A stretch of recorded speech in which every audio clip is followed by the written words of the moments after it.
তিনিই ছিলেন প্রথম নারী সাহাবী যিনি সমুদ্রযুদ্ধে অংশ নিয়ে শহীদ হন। তার নাম উম্মে হারাম বিনতে মিলহান রাদিয়াল্লাহু আনহা।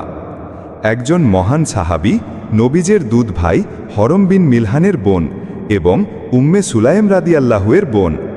নবী করিম সাল্লাল্লাহু আলাইহি ওয়াসাল্লাম একদিন তার ঘরে বিশ্রাম নিচ্ছিলেন। তখন হঠাৎ স্বপ্নে দেখলেন একটি বাহিনী সমুদ্র পাড়ি দিয়ে আল্লাহর রাস্তায় জিহাদে বের হয়েছে।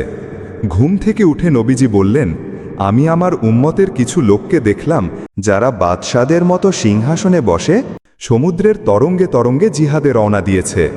উম্মে হারাম রাদিয়াল্লাহু বললেন, হে আল্লাহর রাসূল, আমার জন্য দোয়া করুন যেন আমি তাদের অন্তর্ভুক্ত হই। রাসূলুল্লাহ সাল্লাল্লাহু আলাইহি ওয়াসাল্লাম দোয়া করলেন। অনেক বছর পেরিয়ে গেল আর সেই স্বপ্ন বাস্তব হল।